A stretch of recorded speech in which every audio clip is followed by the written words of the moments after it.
السلام عليكم ورحمة الله وبركاته.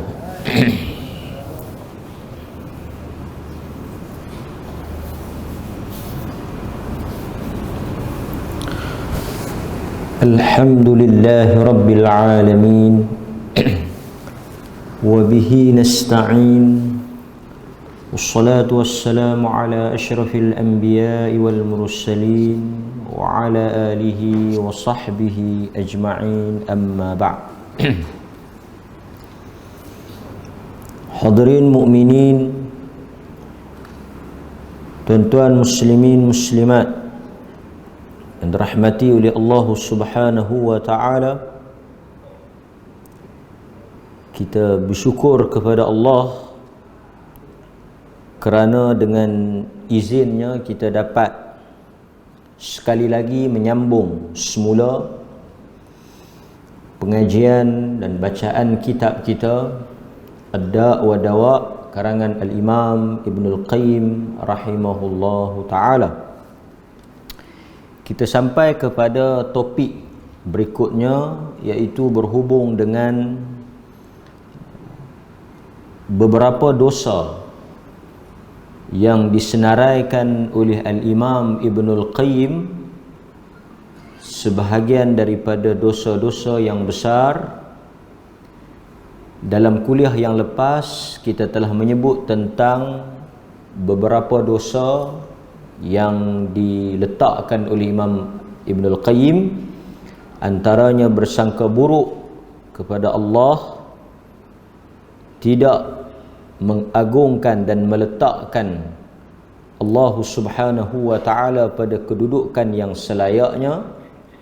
Dan pada malam ini kita sampai kepada fasal ataupun kepada topik yang berikutnya, iaitu kata Al-Imam Ibnul Qayyim, di antara dosa besar yang diharamkan oleh Allah Azza wa Jal adalah perbuatan membunuh ataupun menumpahkan darah manusia yang tidak layak dan tidak berhak untuk dibunuh. Ini apa yang disebut oleh Al-Imam Ibnul Qayyim rahimahullahu ta'ala.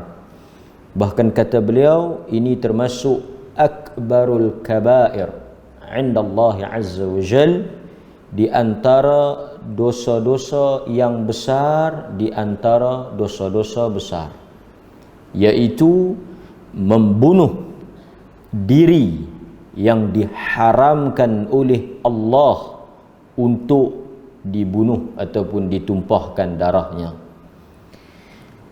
Kemudian Al-Imam Ibnul Qayyim membawakan dalil-dalil daripada Al-Quran dan Hadis tentang pengharaman perbuatan membunuh insan, manusia yang tidak diizinkan. Menariknya, apa yang disentuh oleh Al-Imam Ibnul Qayyim di awal perbincangan tajuk ini, kata beliau, membunuh manusia berlawanan dengan sifat rahmat yang dicampakkan ke dalam diri manusia. Itu poin yang pertama yang boleh kita ambil. Kata Ibnul Qayyim, orang yang sanggup membunuh, menumpahkan darah, mencabut ataupun melakukan sesuatu sehingga ada di kalangan manusia yang melayang nyawanya, dan kita menyaksikan dengan mata kepala kita hari ini betapa dosa atau perbuatan membunuh itu semakin menjadi-jadi. Dahulu mungkin jarang kita dengar pembunuhan yang dilakukan oleh ayah terhadap anak sendiri. Hari ini saban hari kita mendengar pembunuhan kanak-kanak, anak kandung yang dibunuh oleh ayah sendiri.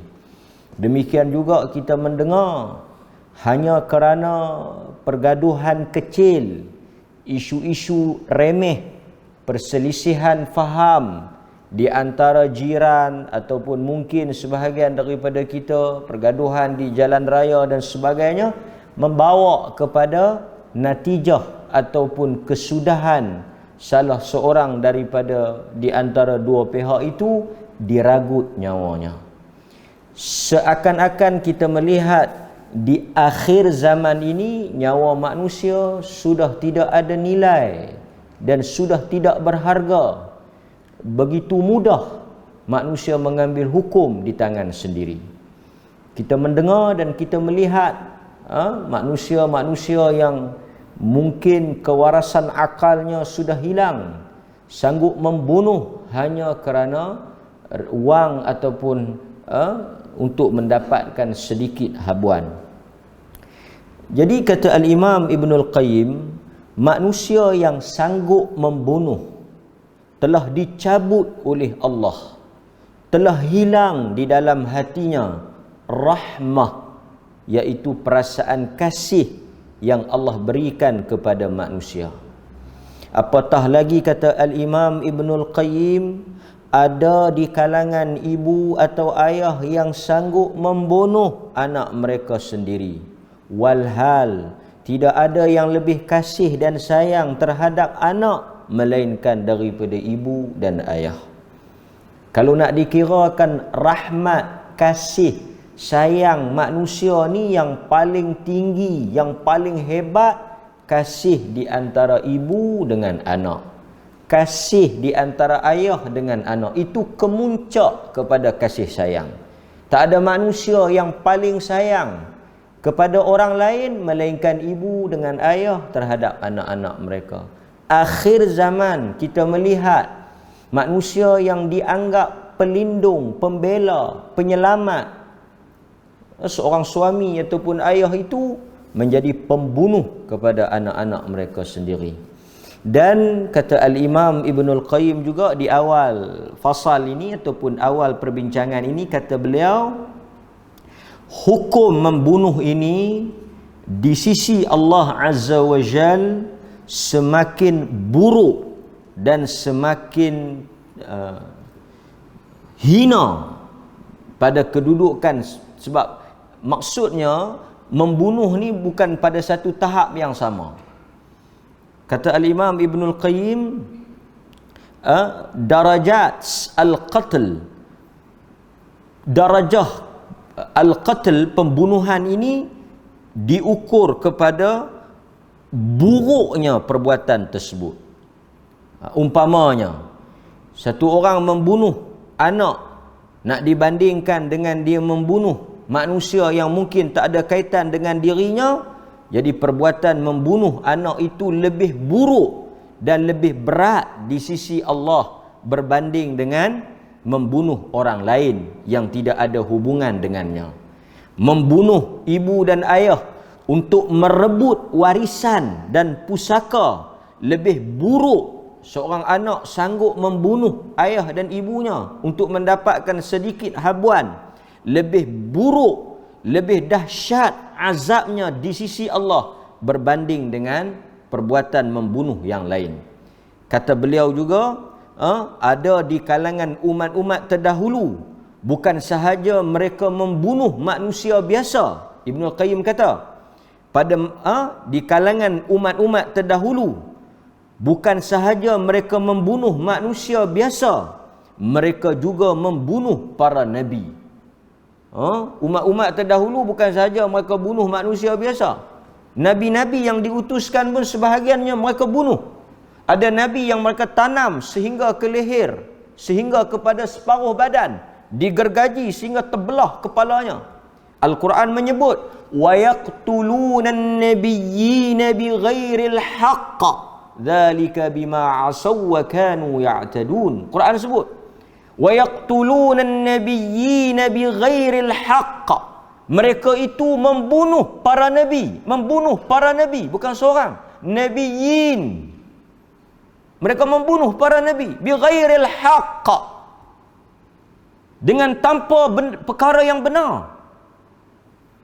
Nabi mari bawa risalah, bawa dakwah, mereka tangkap, mereka bunuh, mereka bakar sebahagian nabi-nabi tersebut. Maknanya sebab itu tuan-tuan, Allah sebut tentang Bani Israel. Sebab itu kalau kita tengok, mereka boleh bunuh budak-budak, mereka boleh bunuh wanita, bahkan nyawa manusia tak ada nilai di sisi mereka. Itu bukanlah menghairankan kita. Apabila membaca sejarah Bani Israel itu, kita akan melihat mereka telah membunuh para nabi.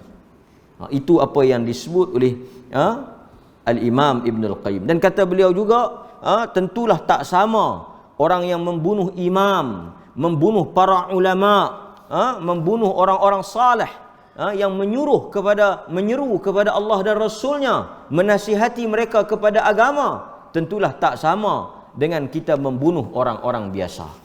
Jadi kita boleh tahu daripada perkataan ringkas ini bahawa darajat, kedudukan hukuman membunuh itu, dosanya di sisi Allah berbeza. Kita membunuh satu orang manusia biasa, di sisi Allah dia dosa yang besar. Tapi kalau kita bunuh itu satu orang alim, yang mana dia hidup menyampaikan risalah, dakwah, mengajak manusia kepada Islam, manfaatnya besar, jasanya besar, dibunuh, maka tentulah azab dan seksaannya, dosanya di sisi Allah itu lebih besar. Itu apa yang cuba disampaikan oleh Al-Imam Ibn Al-Qayyim rahimahullahu ta'ala. Kemudian kita akan tengok beberapa dalil secara ringkas apa yang dibawa oleh Ibn Al-Qayyim, dan kita juga akan menambah sedikit dalil-dalil yang lain tentang ancaman daripada Allah Azza wa Jal dan daripada Nabi SAW tentang buruknya dosa membunuh. Antaranya Allah Subhanahu wa taala menyebut di dalam surah An-Nisa ayat 93. Dalam surah An-Nisa ayat 93, Allah Subhanahu wa taala berfirman, "Wa may yaqtul mu'minan muta'ammidan fajazaohu jahannam khalidan fiha wa ghadiballahu alaihi wa la'anahu wa a'adda lahu 'adzaban 'azima." Surah An-Nisa ayat 93. Sesiapa yang membunuh orang-orang beriman muta'ammidan, dengan sengaja. Kita ada dua kategori pembunuhan ni. Satu dia panggil membunuh dengan sengaja, membunuh dengan niat. Satu lagi membunuh tanpa niat. Ada dalam qisas, ada dalam hukum hudud, perbuatan membunuh dengan niat, dengan satu lagi perbuatan kita membunuh tanpa niat. Kita tak maksud nak bunuh dia, kita tak ada niat nak bunuh dia, tapi mungkin berlaku di luar daripada kahulan kita, terbunuh dia. Hukumnya tak sama dengan orang yang memang niat daripada awal nak membunuh. Allah kata sesiapa yang dengan sengaja muta'ammidan membunuh, yaqtul orang beriman. Kerana di sana juga ada perbincangan di kalangan fuqaha tentang kalau orang Islam membunuh orang bukan Islam, apakah hukumnya sama? Di sisi fuqaha Syafi'iyah, di sisi mazhab Al-Imam Syafi'i, kalau orang Islam bunuh orang Islam sama. Tapi kalau orang Islam bunuh orang bukan Islam, di sisi sebahagian fuqaha tak sama. Tak sama. Ini antara perkara yang dibincangkan oleh para ulama apabila mereka menyentuh tentang qisas ataupun berkaitan dengan peruntukan hudud. Maksudnya kalau satu orang Islam pergi bunuh satu orang Islam, Muslim dengan Muslim, dia punya hukuman dia sama. Tetapi dibunuh balas. Satu orang pergi bunuh satu orang Islam, dibunuh balas, qisas. Kutiba alaikumul qisas. Kita bunuh balas. Tapi tuan-tuan hadirin mukminin, kalaulah orang Islam pi bunuh orang bukan Islam, pi bunuh orang bukan Islam di dalam negara Islam, hukumannya di sisi sebahagian fuqaha tak sama. Maksudnya tak dibunuh balas jika yang dibunuh tu kafir. Ini perbincangan di kalangan para ulama berhubung dengan isu qisas, apabila yang dibunuh tu orang bukan Islam. Tak apa, yang tu kita tinggalkan dalam isu jinayat, isu jinayah. Tapi yang kita nak sebut ni, sesiapa yang bunuh orang beriman dengan sengaja, Kan? Allah Subhanahu wa taala kata fajazauhu jahannam khalidan fiha.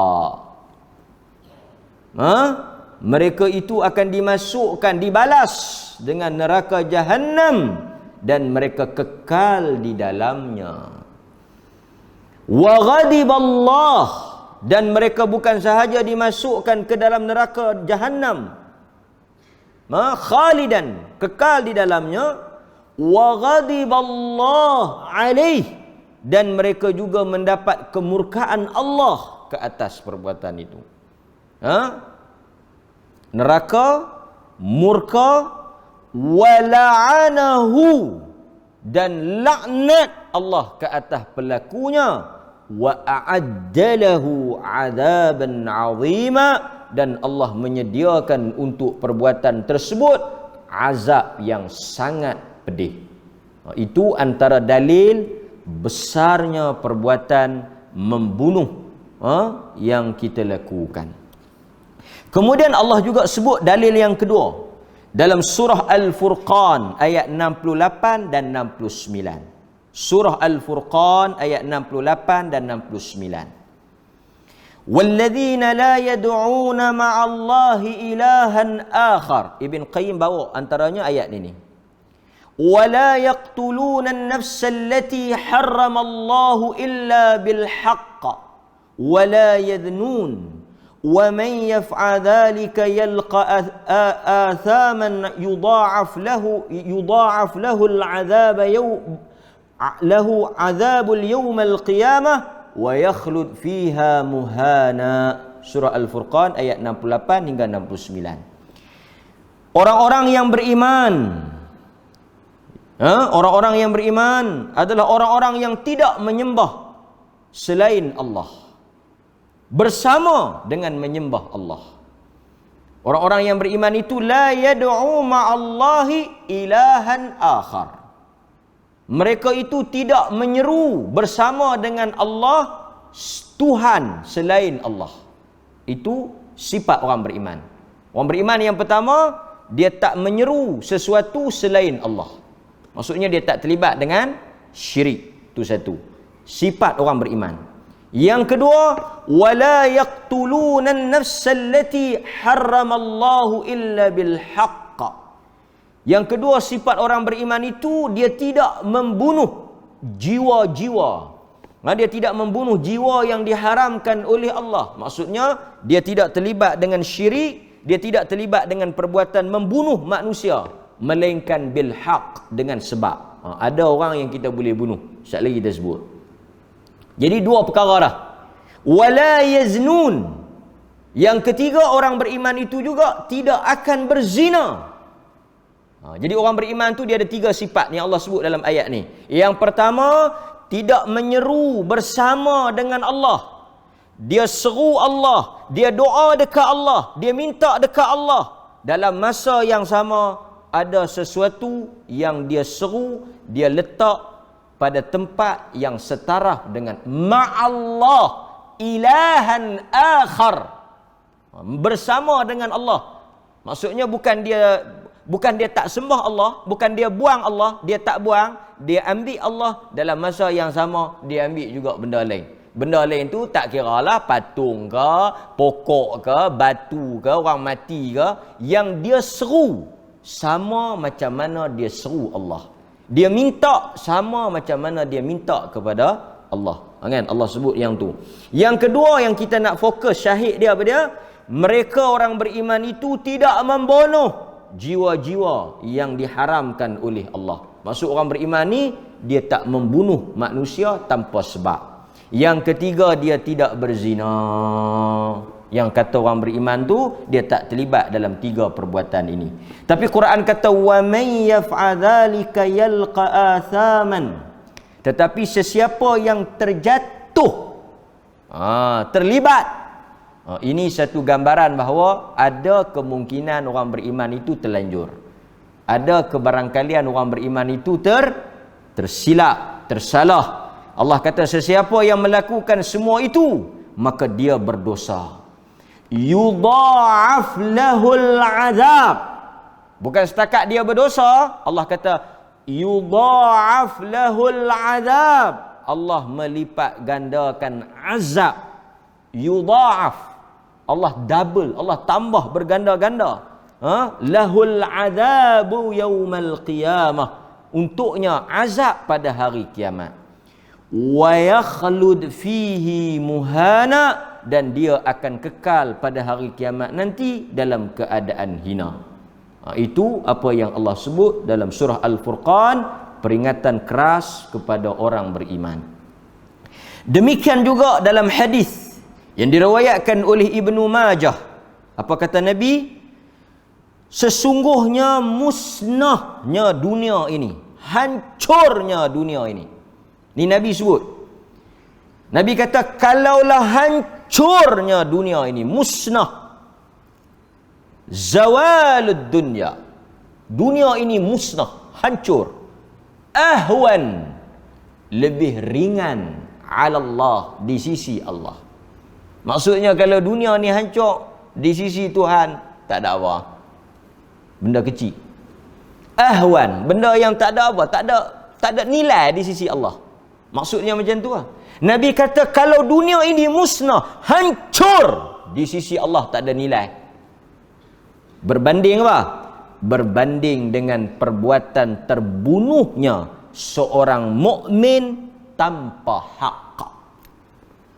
Maksudnya kita pi hancur buang dunia ni, kita bagi letup, lingkup, musnah buang dunia ni, lebih ringan di sisi Allah perbuatan tu daripada kita pi bunuh satu orang mukmin tanpa sebab.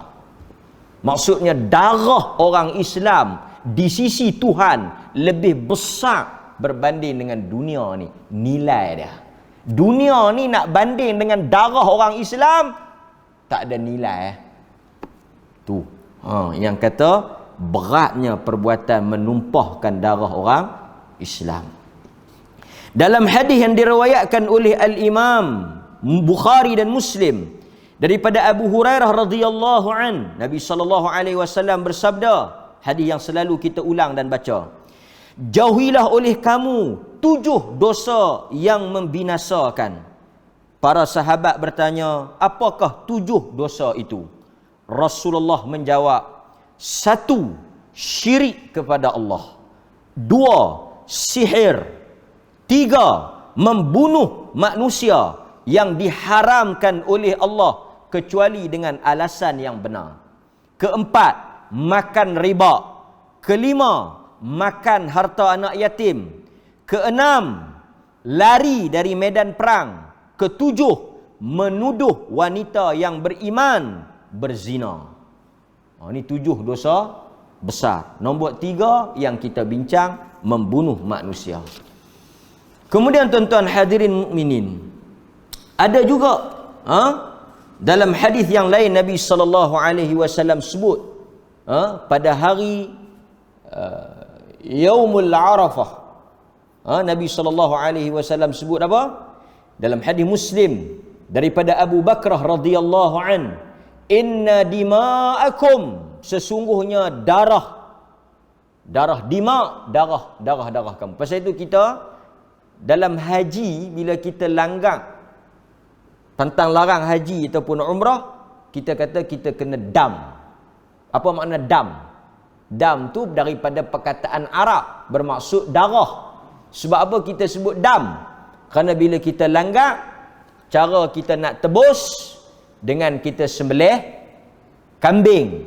Sebab itu dia panggil dam. Dam tu darah. Sebab itu apabila Allah Ta'ala nak ciptakan manusia, iblis, malaikat tanya dekat Allah Ta'ala nak bagi jelas. Sebab malaikat kenal tabiat manusia ni. Panjang perbincangan di kalangan ahli tafsir. Apa yang malaikat tanya? Ataj'alu fiha man yufsidu fiha. Malaikat tanya, ataj'alu fiha, ya Allah, adakah engkau nak menjadikan manusia yang mana tabiat dan perangainya di atas muka bumi ini, yang pertama yufsidu fiha, mereka ini tabiatnya, sifatnya merosakkan bumi. Malaikat sebut, Sebab itu Allah kata zaharal fasad. Allah kata zaharal fasad. Telah zahir, telah nampak, telah muncul kerosakan di atas muka bumi ini disebabkan oleh apa? Tangan-tangan manusia. Bukan tangan beruk. Tangan siapa? Tangan manusia. Sebab itu apa yang kita tuai, apa yang kita tanam, itulah apa yang kita tuai. Allah sebut zaharal fasadu fil barri wal bahr bima kasabat aidin nas. Allah kata aidin nas, tangan manusia yang buat. Kehancuran, kemusnahan itu, balak itu daripada tangan manusia. Allah sebut. Malaikat dah kata yufsidu fiha. Mereka ini kalau dibiarkan akan merosakkan. Yang kedua, apa dah sifat manusia? Tuan-tuan tengok sampai lah, tak berhenti sat. Wa yasfikud dima. Malaikat sebut dah, wa yasfikud dima. Safak dam. Apa dia maksud dia? Menumpahkan darah. Sebab itu salah satu daripada tabiat manusia, perangai manusia, wa yasfikud dima, menumpahkan darah. Bila berhenti perang? Mana pernah berhenti perang? Perang tak berhenti. Hatta yaumil qiyamah, sampai kiamat. Pasal itu salah satu daripada min asyratis sa'ah apa dia? Al-harash. Tanda kiamat ni banyaknya al-harash. Sahabat tanya, "Wa mal harash?" Apa dia tu al-harash? Nabi kata, akhir zaman apabila manusia banyak melakukan perbuatan ini akan berlakulah kiamat. Sahabat tanya, apa dia tu harash? Nabi kata, pembunuhan. Pasal itu kita tengok ini di Malaysia kita jarang dengar. Sekarang tembak, tetak. Tuan-tuan dengar tembak, tetak, pukul, bunuh, kan? Jumpa mayat tak ada kepala, rata ceruk. Tiap-tiap hari. Ni kita duk kalut Covid dia. Tenggelamlah saat cerita tu, tapi duk ada. Nampak hadirin mukminin? Bahkan dalam hadis Nabi kata, inna dima'akum, sesungguhnya darah-darah kamu, wa amwalakum haramun alaikum ka hurmati yaumikum hadha fi syahrikum hadha wa fi baladikum hadha. Sesungguhnya darah dan harta kamu haram. Apa makna haram? Haram apa makna haram? Tak boleh kita bunuh tak ketahuan halah. Tak boleh kita tetak tak ketahuan halah. Kan? Haram, tak boleh. Yang kedua apa dia? Amwal, harta pun kita tak boleh ambil tak ketahuan halah, haram. Quran kata wala ta'kulu amwalakum bainakum bil batil. Jangan makan harta di antara kamu dengan cara yang batil. Kan? Antara cara yang batil apa? Yang bukan hak kita, kita pergi ambil. Kita pergi mengaku sesuatu yang bukan hak kita. Yang tu termasuk dalam makna ni. Kemudian dalam hadis yang lain yang diriwayatkan oleh Imam Muslim, ini juga satu ingatan keras daripada Nabi, daripada Abdullah bin Mas'ud radhiyallahu an. Nabi kata apa? Daripada Abdullah bin Mas'ud, hadis sahih Muslim. Nabi kata, awwalu ma yuqda bainan nas yaumal qiyamah fid dima. Perkara pertama yang akan Tuhan yuqda, yang Tuhan akan putuskan, kes pertama yang akan Tuhan selesaikan, bainan nas, di antara manusia pada hari kiamat nanti, adalah perkara yang berhubung dengan darah. Nombor satu yang Tuhan akan selesaikan, yuqda, yang Tuhan akan putuskan hak siapa bersalah, siapa yang buat, siapa yang tanggung, apa sebab. Allah akan bicarakan yang pertama, kata Nabi, sebelum urusan-urusan lain, adalah apa sahaja yang berkaitan dengan darah manusia. Nampak tuan-tuan? Hadirin mukminin, ini antara dalil-dalil yang menunjukkan apa? Besarnya, buruknya perbuatan membunuh. Okey. Jelas kepada kita. Sekarang tuan-tuan, kita masuk kepada satu dua topik kecil. Secara umumnya bila kita sebut membunuh, kita akan faham membunuh pihak A dengan pihak B. Betul, itu maksud daripada pemahaman yang asal. Tetapi menariknya apa yang dibawa oleh Ibnul Qayyim yang saya ringkaskan, ikhtisar untuk memudahkan kita faham. Al-Imam Ibnul Qayyim juga membincangkan tentang dua isu yang kita nak ambil. Satu, di bawah kategori membunuh, yang kita dah baca dalil-dalil buruk beratnya membunuh ni. Apa dia? Membunuh diri sendiri. Pun dia kira membunuh. Membunuh diri sendiri. Sebab itu apa sahaja tindakan yang memudaratkan diri sendiri, saya tak mau bagi tahu, tuan-tuan sendiri pandai belaka. Apa sahaja tindakan yang boleh memudaratkan diri kita, yang boleh membahayakan nyawa kita, yang boleh membawa kepada membunuh diri. Sama ada dia pergi terjun bangunan, dia pergi terjun laut, dia pergi terjun jambatan, minum racun, gantung. Tuan-tuan, yang tu sekali kita sebut.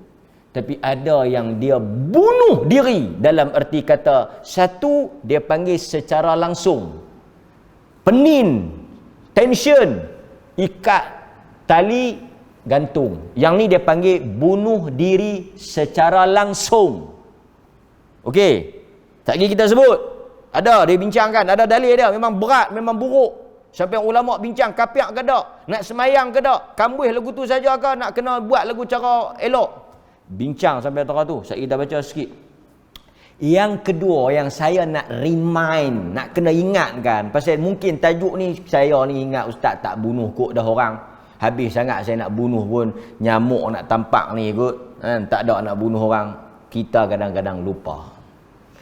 Ada juga perbuatan yang hukumnya sama. Dia masuk dalam bab itu. Apa dia? Membunuh secara tak langsung. Apa dia membunuh secara tak langsung?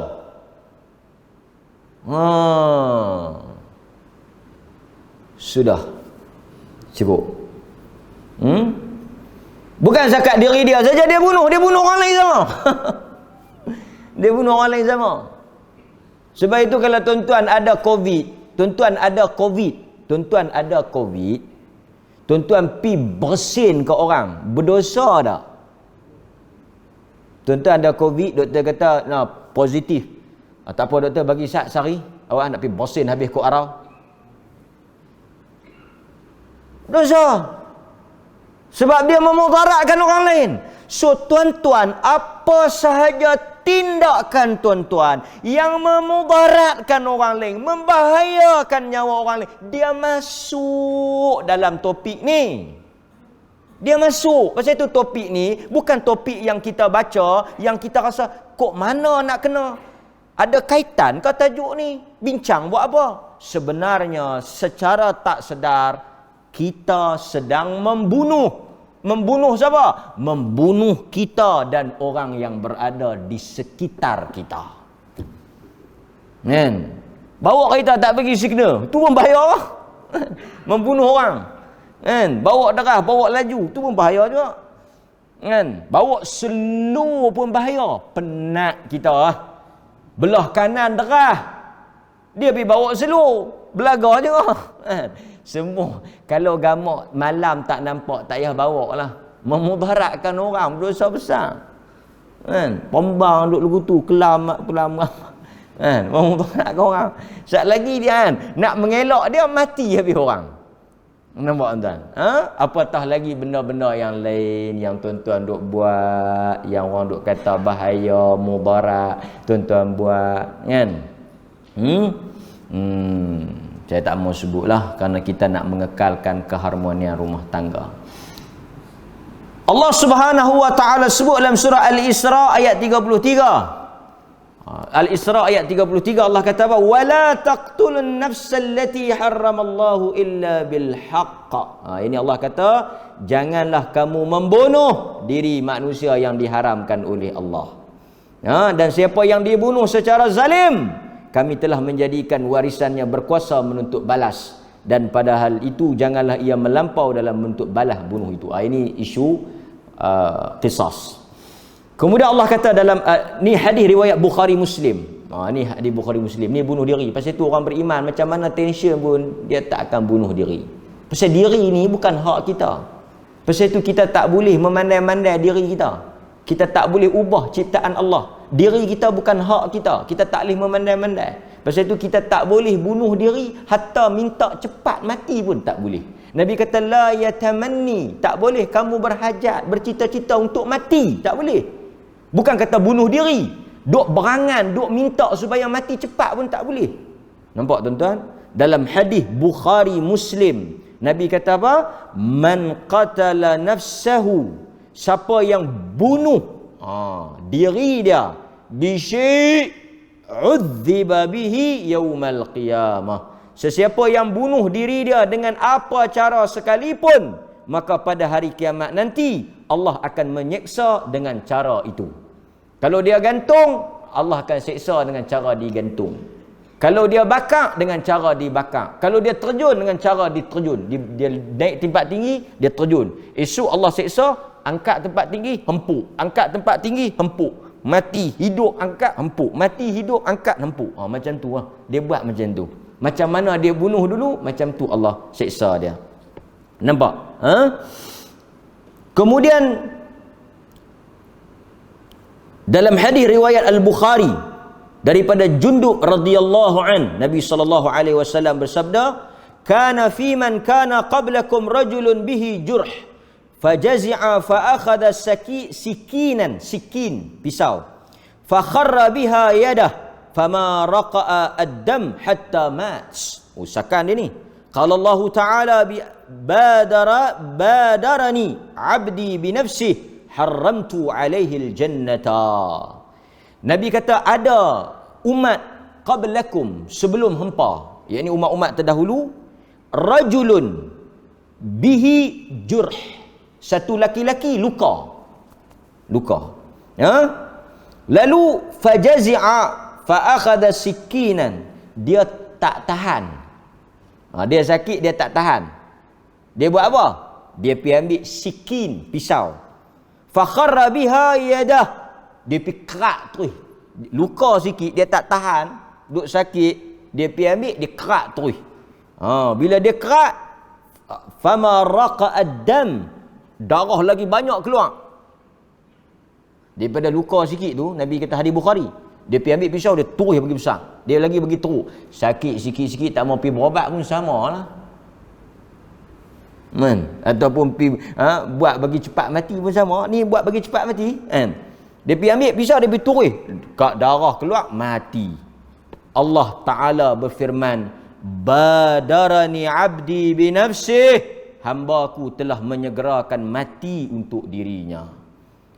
Haramtu alaihil jannah, di atas tindakan dia itu, badarani, dia pergi kalut. Dia nak mati cepat, dia pergi buat bagi mati cepat. Allah Ta'ala kata apa? Aku mengharamkan ke atasnya syurga. Ini untuk contoh kes membunuh diri. Nabi SAW sebut dalam hadis Muslim, sesiapa yang membunuh, man qatala nafsahu bihadidah, siapa yang bunuh dengan besi, hadid, fa hadidatuhu fi yadihi yatawajja'u biha fi batn fi nari jahannam khalidan mukhalladan fiha abada. Nabi kata siapa yang bunuh diri dia dengan besi, maka di neraka jahanam nanti besi itu akan senantiasa di tangannya, ia akan mencucuk-cucuk perutnya. Itu hadis Muslim. Siapa yang tikam diri dia, esok Allah Ta'ala akan buat satu pisau duduk di tangan dia, dia cucuk perut dia. Macam mana dia tikam, duduk cucuk, tikam. Demikianlah apa yang Allah Ta'ala sediakan untuk dia. Kemudian waman syariba samman, siapa yang minum racun. Yang minum racun tikus ke racun apa ke?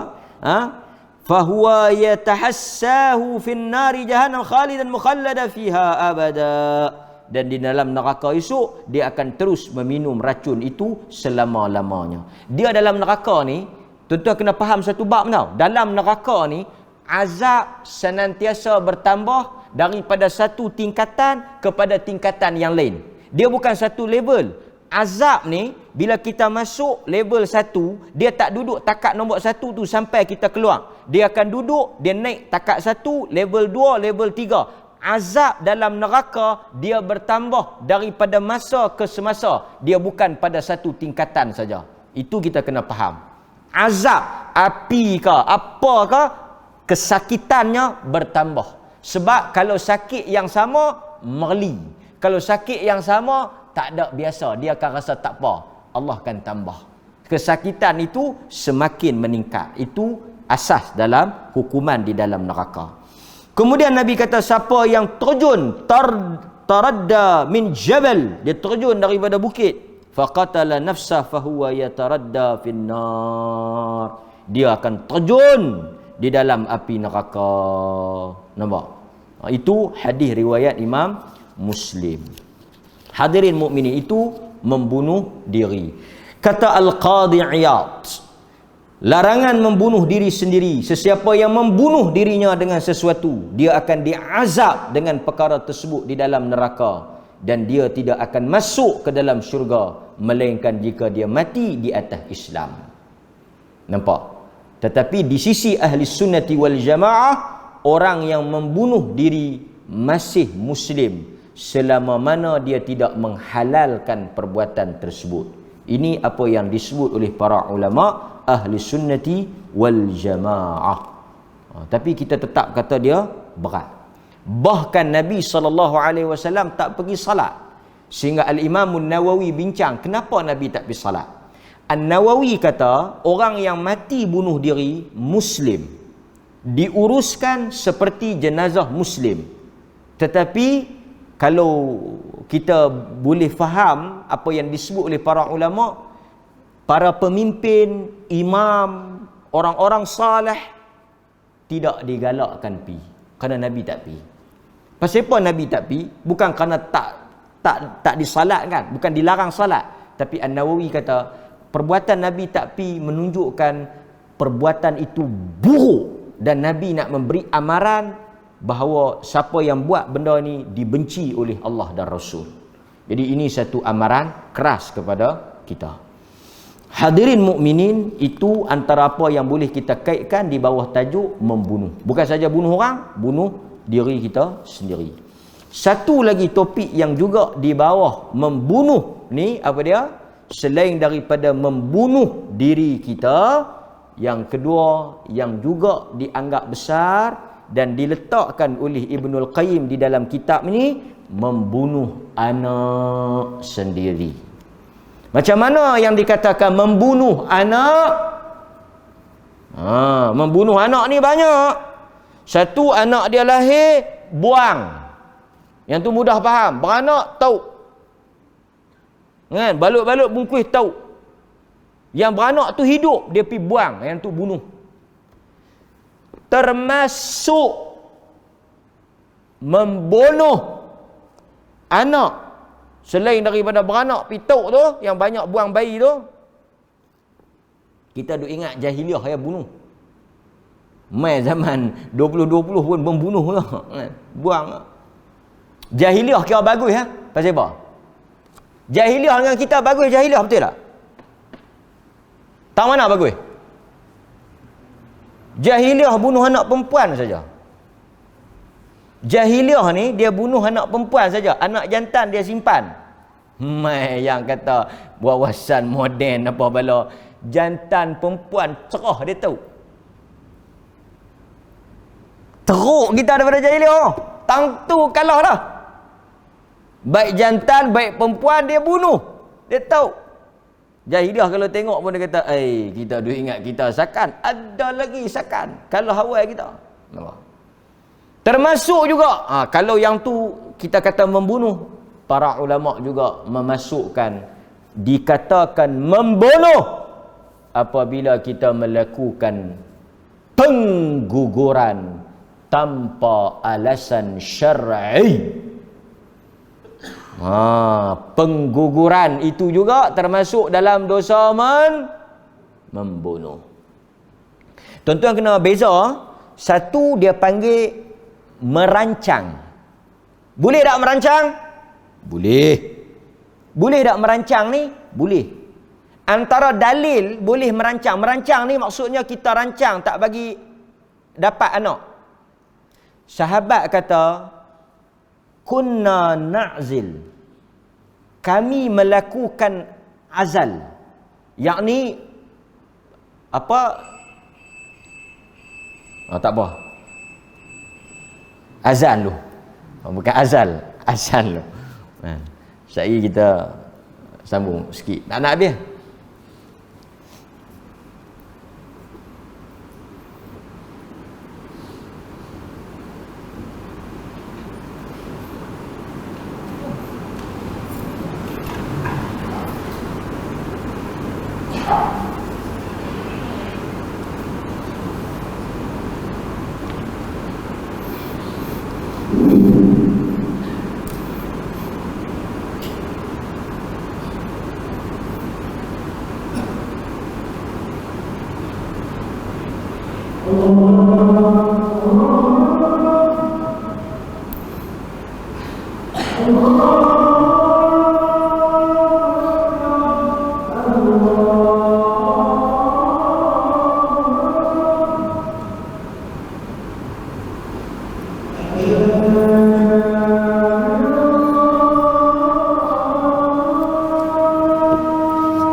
Okey.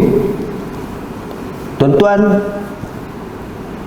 topik membunuh secara ringkas berkaitan dengan anak ni, satu, kita kata tadi dia buang anak dia. Anak dia buang. Yang kedua, dia gugur tanpa alasan syar'i. Pengguguran ni ada ketika diharuskan berdasarkan kepada kes, dan mesti kebenaran ataupun pandangan itu diberikan oleh doktor muslim thiqah yang dipercayai, yang mana kalau mungkin kandungan itu memudaratkan pada baby, kepada ibu dia tu, fatwa-fatwa yang disebut oleh para ulama ahli sunnah membenarkan dalam keadaan-keadaan tertentu.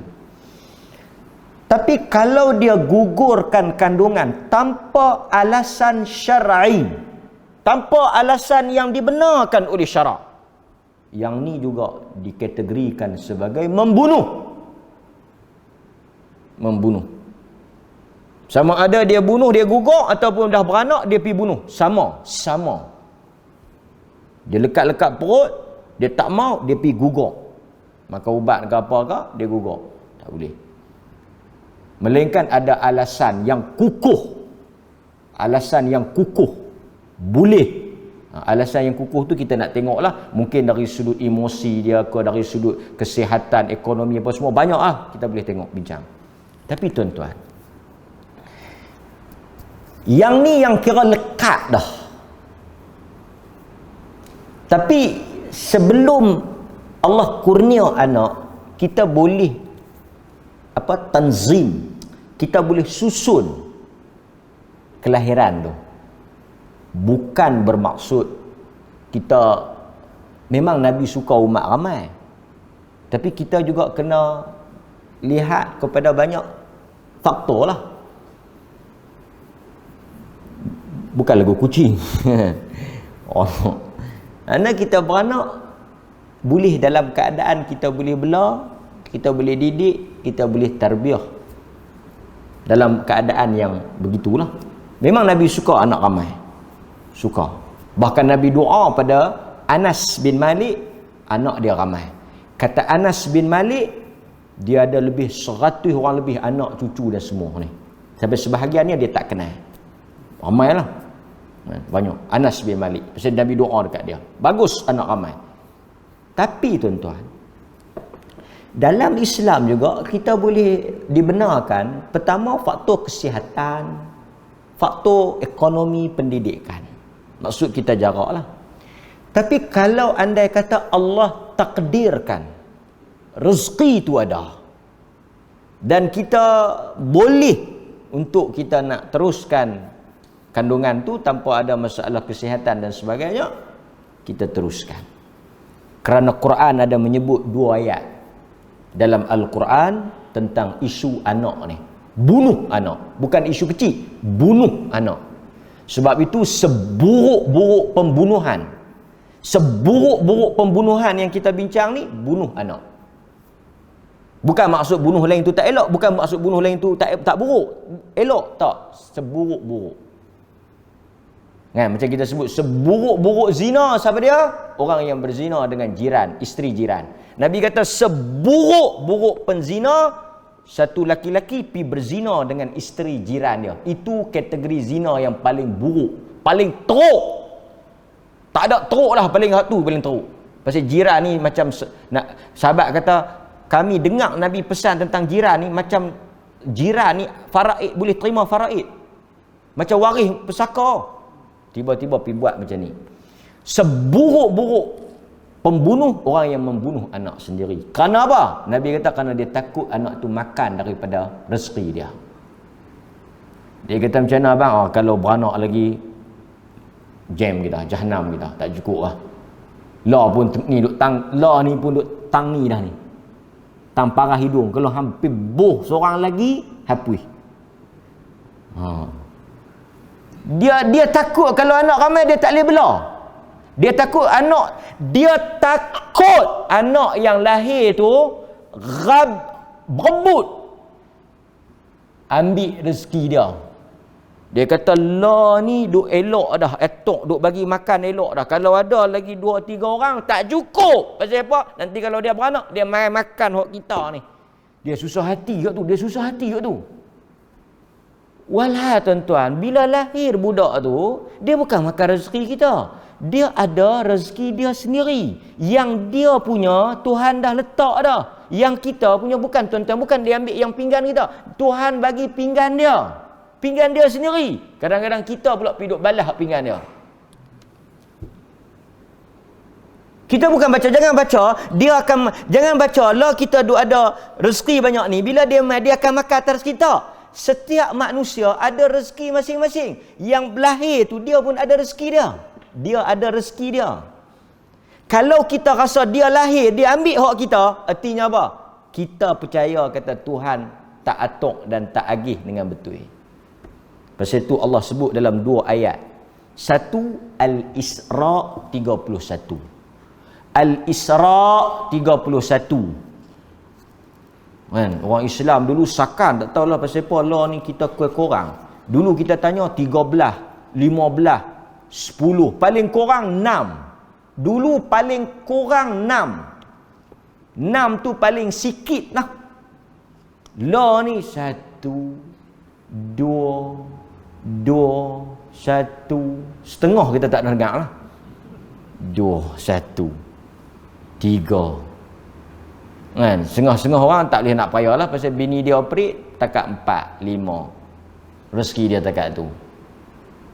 Kita Nabi kata tazawwaj. Ni Nabi kata tazawwaj walud wadud. Nabi kata kahwin dengan perempuan yang wadud, yang subur, yang boleh beranak banyak. Nabi kata menikah. Kalau yang satu kurang 2, tak ada masalah, bagi 2. Harta kita banyak, kita mampu, kahwin je lah.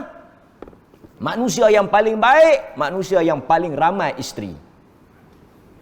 Dari sudut yang tak boleh belah apa semua tu dah saya nak cakap. Kadang-kadang rezeki kita ada, menikahlah. Isteri kita bertikai, hang makan cukup? Ada tak hari hang lapang? Tak ada. Hang jangan cakap banyak. Ini hak aku. Kalau dia tak boleh makan, dia pula dah kena jatuh makan, itu isu, itu tak layak. Tapi tuan-tuan, pasal apa kita tak mau kahwin banyak? Pasal apa? Tak, pasal apa? Kita nak meramaikan umat. Dia tak, abang hak ni pun tak boleh belah. Nak belah lagu mana? Bagi makan, bagi mengaji. Soal mampu, Allah Ta'ala kata. Ini satu benda yang orang Islam rasa dia bukan satu benda yang baik. Kan? Satu budaya. Kita kahwin. Arab driver taksi 4 bini. Tanya, kita naik taksi tanya, ta'aduz zawaj kam adat? Itu 4. Dia tahan berapa?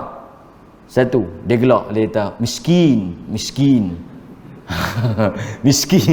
Ya. Kan? Kahwin kalau kita mampu. Kalau kita pun tak mampu, kan, main masjid pun berhenti tengah jalan tolak motor, tak payahlah kan. Dia tahu orang tolak sip. Yang ni tak payah duk galak lah. Yang bagi yang mampu kahwin kan. Abang kat bini dia, aku mampu, duit banyak. Kalau bini dia kata betul kan mampu, lah ni hamai nombor akaun nak transfer 100,000 malam ni juga, kan, hang sign saja, kan, tak cukup nak buh lagi 100,000, kan. Kahwin tuan-tuan, kahwin. Saya memang kempen sungguh-sungguh, so kahwin. Kan? Al-Isra ayat 31. Allah kata apa? Dan janganlah kamu membunuh anak-anak kamu kerana takutkan kefakiran. Allah kata jangan bunuh kerana takut fakir. Wala taqtulu auladakum khasyatan imlaq. Nahnu narzuquhum wa iyyakum. Kami yang bagi makan dekat mereka dan kami yang bagi makan kat kamu. Tuhan kata nahnu narzuquhum. Kami yang bagi makan dekat depa wa iyyakum dan kepada kamu. Kami bagi makan. Apa tak percaya kat kami ke? Kami bagi makan. Mana? Inna qatlahum kana khit'an kabira. Sesungguhnya perbuatan membunuh anak-anak khit'an kabira, satu dosa yang sangat besar. Kata Al-Imam At-Tabari rahimahullahu ta'ala. Kata At-Tabari, ayat ini menerangkan jangan kita membunuh kerana takut jatuh miskin. Orang-orang jahiliyah membunuh anak mereka kerana mereka ni, siapa yang takut miskin tak mau anak, mewarisi perangai jahiliyah. Lalu Allah Ta'ala memberikan amaran kepada mereka bahawa rezeki mereka dan anak-anak di bawah tanggungjawab Allah. Allah nak bagi kita yakin, Allah kata dia yang bagi. Dekat dia kamu tak yakin, habis ya. Kan? Dalam surah Al-An'am ayat 151 Allah kata apa? Wala taqtulu auladakum min imlaq. Nahnu narzuqukum wa iyyahum. Maksud yang sama. Jangan kamu bunuh anak kamu disebabkan kefakiran. Satu, jangan bunuh takut miskin. Yang kedua, miskin dah, dia tu memang miskin. Satu lagi, dia tak miskin tau. Al-Isra, dia tak miskin. Dia tak miskin, tapi dia duk takut kalau beranak lagi dia boleh miskin. Faham tak? La dia okey. Dia takut kalau beranak lagi dia KO. Allah kata jangan takut. Yang Al-An'am 151 memang KO dah. Memang miskin dah. Allah kata yang miskin dah tu pun jangan duk bunuh anak. Tak apa. Jangan duk bunuh anak. Tak apa. Allah hentak nanti rezeki. kan? Allah hantar. Kata Al-Hafidh Ibn Kathir, Allah suruh kita buat baik dengan ibu bapa. Allah perintah kita buat baik dengan datuk nenek. Allah juga memerintahkan kita berbuat baik kepada anak dan cucu kita. Allah menyatakan, jangan bunuh anak kamu kerana takut miskin, kerana jahiliyah membunuh kerana diseru oleh syaitan untuk melakukan hal itu. Bisikkan syaitan merasakan jika kita lahirkan anak, kita akan miskin, harta kita akan berkurang, dan kita akan takut dengan anak yang ramai. Syaitan bisik tu, bisikkan syaitan tu, kalau hang beranak lagi tak cukup, kalau hang beranak lagi rezeki hang kurang, kalau hang beranak lagi hang akan jatuh miskin, hang akan tak cukup, duit hang akan kurang. Jadi kita pun stop. Hadirin mukminin, ini antara dalil yang jelas tentang perbuatan haramnya membunuh anak, yang mana kadang-kadang sebahagian kita melakukannya di atas alasan ekonomi dan sebagainya. Tapi saya dah sebut tadi tuan-tuan, jika kita tanzim an-nasl, kita rancang kehamilan, maksudnya kita atur di atas sebab apa? Okey, mungkin kita, Quran pun dia cantik, Quran pun seolah-olah macam dia dah ajak kita gap. Quran kata apa? Wahnan ala wahnin wa fisaluhu fi amain, kan? Lepas daripada 2 tahun putus susu. Apa maksudnya? Lebih kurang macam 2 tahun seorang. Bukan setahun 2 orang. Dia kata rezeki Allah, tak apalah rezeki, kan? Tapi dari sudut kesihatan isteri kita, dari sudut kita nak didik dan sebagainya, kita ambil kira. Tapi dalam kita merancang, dalam kita kawal, dalam kita susun atur, Allah takdirkan dapat yang tu rezeki, yang tu go on. Kita dah ambil ubat ke, kita dah rancang ke, kita dah azal ni kita dah salurkan sperm kita luak daripada rahim, masa kita inzal apa semua tu, kita dah cuba, dah ikhtiar, Allah takdirkan dapat rezeki, kita redha. Kita tanya doktor, macam mana isteri saya boleh? Janganlah kita duk rezeki kita mudarat pada isteri kita pula, kan? 76 bawa buku merah, demam kat dia. Sial kat dia, kan? Faham tak? Kan? Nampak? Yang perempuan ni dia ada faktor kesihatan kena ambil kira, kan? Tapi saya nak cerita kat tuan-tuan hadirin mukminin, Allah Taala apabila dia kata kita bunuh satu orang seperti kita bunuh semua manusia. Dan Allah kata bila satu orang dibunuh orang lain, kutiba alaikumul qisas. Allah kata bila satu orang pergi bunuh satu orang, kamu tangkap, kamu bunuh dia, kamu menyelamatkan semua manusia.